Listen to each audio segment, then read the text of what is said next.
This summer, Fresno County Sheriff Margaret Mims implemented a new program designed to help the federal government to deport illegal immigrants who have violent criminal records. In an unprecedented move, she is allowing Immigration and Custom Enforcement agents, or ICE, access to the Fresno County Jail.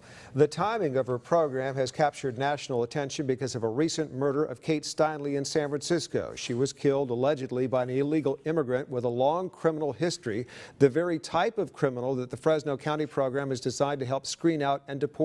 We have a reaction tonight from the Steinle family and others on the sheriff's new program. Did you shoot Kate Steinle, the lady who was down on Pier 14? Yes. Shortly after his arrest, 56-year-old undocumented immigrant Juan Francisco Lopez Sanchez, a 7-time convicted drug felon who's been deported 5 times, admits to shooting Kate Steinle on Pier 14 in San Francisco. Tragically, just 2.5 months earlier, he was released from the San Francisco jail on a dismissed felony marijuana charge. In accordance with the city's Safe City policy, he was set free without notifying immigration officials, who in all likelihood would have deported him again. This makeshift memorial on Pier 14 is dedicated to the memory of Kate Steinle. She was fatally shot and killed here on July the 1st. It's a long way from Fresno County, but in a way, it's at the heart of a new spirit of cooperation between Fresno County and ICE. Their goal is simple: deport dangerous criminals. On June 22nd, the Fresno County Sheriff's Office partnered with Homeland Security ICE in a pilot program. At a press conference this summer, Sheriff Margaret Mims announced that, unlike San Francisco, Fresno County is now fully cooperating with ICE to legally identify criminals like Lopez Sanchez for possible deportation. We truly want to avoid any kind of incident like happened in San Francisco. Since Sheriff Margaret Mims started allowing ICE agents access to the Fresno County Jail, over 120 undocumented immigrants with violent criminal records have been deported from Fresno County. The sheriff says it's a public safety issue, not an immigration issue. We are cooperating with ICE to keep our communities safe. The new program streamlines communication with ICE, targeting only serious criminals. I wake up every morning, it's the first thing you think about. And how did this happen to Kate? We are hurt, and it's a daily struggle. We traveled to San Francisco. I asked Brad Steinle, Kate's brother, what he thinks about the new program that Sheriff Mims has implemented. I commend the sheriff of Fresno. She's done a fantastic job. He also can't help but wonder if Fresno County's policies had been in place in San Francisco, if his sister would still be alive today. He wouldn't have been on the pier to shoot Kate. Some would argue that Kate Steinle's death and Fresno County's new cooperation with ICE are symptoms of a much bigger problem. Consider this: since January 2014, over 10,000 undocumented immigrants have been released from custody in California without immigration officials being notified.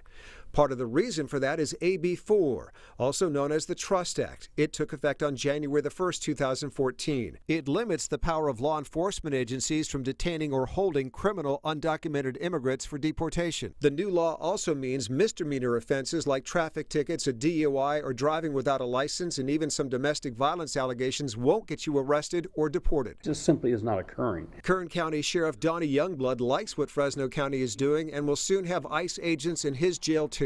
We think if it works there, it's probably going to work here. Sheriff Youngblood says it's about closing the communication gap with ICE on violent criminals.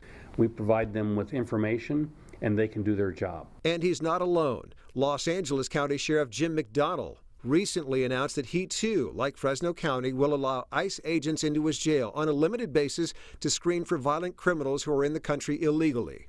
To various degrees, some law enforcement officials in Riverside, Orange, Butte, Alameda, Contra Costa, San Mateo, San Diego, San Bernardino, and Marin counties are now cooperating with ICE. Under a new Department of Homeland Security Priority Enforcement Program, or PEP, they are now notifying ICE when an individual who is a danger to public safety is about to be released from custody.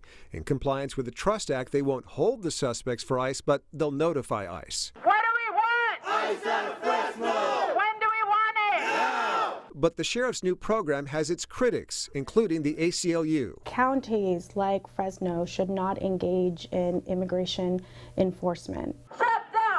Outspoken critics of the sheriff's program have held several rallies in front of her office, claiming, among other things, that low-level offenders are being locked up and deported. Not so, says Sheriff Mims. Nobody gets booked into the Fresno County Jail just for committing a traffic infraction. That doesn't happen. We are predominantly an all-felony jail. So who is ICE deporting from the Fresno County Jail? A few examples. 41-year-old Jose Nava, a Mexican national, was taken into ICE custody for a conviction of assault with a deadly weapon and possession of a firearm by a felon and illegal re-entry into the U.S. He's already been deported 5 times. 40-year-old Luis Alonso, a Mexican national, was taken into ICE custody for conviction of sexual battery and illegal entry into the U.S. He's already been deported 3 times. And 34-year-old Jesus Padilla, a Mexican national, was taken into ICE custody for conviction of possession of narcotics for sale. He's already been deported 3 times. Others were flagged for being in street gangs, selling drugs, assault, burglary, or carrying a loaded firearm. All of the crimes committed while in the country illegally. One inmate, a 31-year-old Mexican national, has been removed from the U.S. 19 times. But not everyone targeted by ICE is a Priority 1 offender under PEP. Some are Priority 2 offenders, meaning they've had at least 3 separate serious misdemeanor charges like burglary, domestic violence, or possession or use of a firearm, or sexual abuse, to which Sheriff Youngblood says, It could be 3 victims before we get to a point where we can deport you. That's absurd. Sheriffs Mims and Youngblood say their law and order approach has nothing to do with hardworking, law-abiding people who are in the country illegally. It has everything to do with public safety. If you're here illegally and you commit crimes, we want you out of the country. I don't want you in my county. You have to do what's right, and that's the right thing to do. The Steinle family supports what Sheriff Margaret Mims is doing and is now pushing for a federal law that would require mandatory prison sentences for suspects like Lopez Sanchez. In the meantime, the family is also holding out fundraising efforts for local charities for their daughter. Their daughter, Kate, supported a lot of charities, and they've set up a GoFundMe account. We have linked that account to our website. Just go to yourcentralvalley.com.